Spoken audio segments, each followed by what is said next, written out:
You are looking at a miracle. By all medical expertise, I'm not supposed to be alive. On November 12, 2003, I fell dead of a massive heart attack in the airport in Sydney, Australia. I was clinically dead 45 minutes. They administered CPR, resuscitation, and they gave me 10 electric shock treatments to my heart.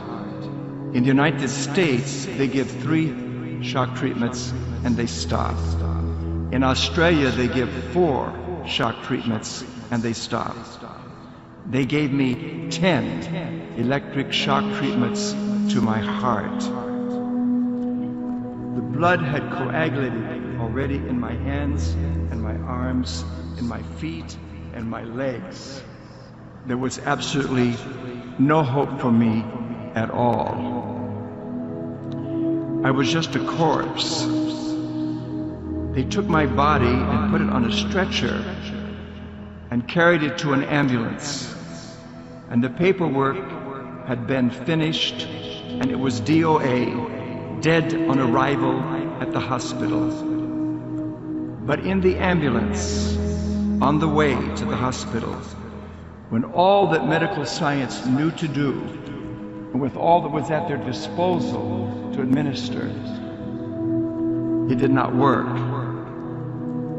But in the ambulance, just a corpse lying on that stretcher, Jesus stepped on board that ambulance, and my heart began to beat, and the breath came back. The driver was startled. The paramedic was startled. He told me later, he said, "I have never seen anyone recover from what has happened to you." This all happened November 12th, 2003.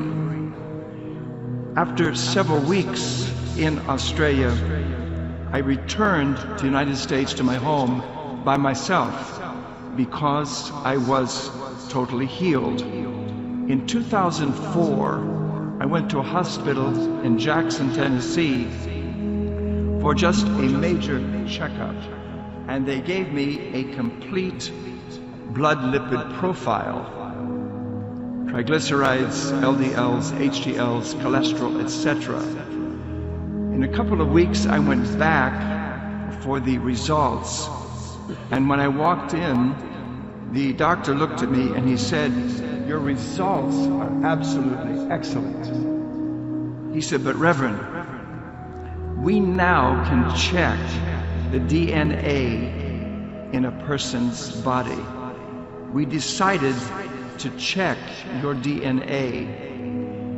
He said, "When we checked your DNA," he said, "when God raised you miraculously from the dead, He removed the APOE genetic marker for heart disease out of every cell in your body."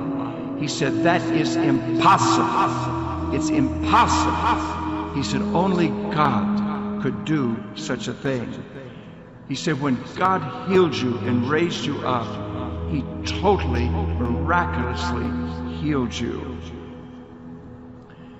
So I am grateful today to be alive, because we know, having been clinically dead for 45 minutes with no breath and no heartbeat, I asked the paramedic later, I said, "Nigel, what happened when you shocked my heart?"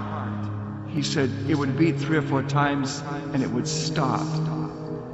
We know that after 6 minutes or less, with no oxygen to the brain, there is irreparable brain damage. But God has totally raised me from the dead. Finally, a doctor looked at me and he said, "You have defied all the laws of medical science." I looked at him and I said, "I didn't, but I know the one who did. His name is Jesus." I am an apostolic Christian, and my message here to you today is this: In the New Testament, in the book of Acts, chapter 2 and verse 38, it says, "Repent and be baptized every one of you in the name of Jesus Christ for the remission of your sins, and you shall receive the gift of the Holy Ghost." The answer, Your Excellencies, to the violence in our day and to the human atrocities in our day is Jesus. He is the Prince of Peace. I give you Jesus. God bless you.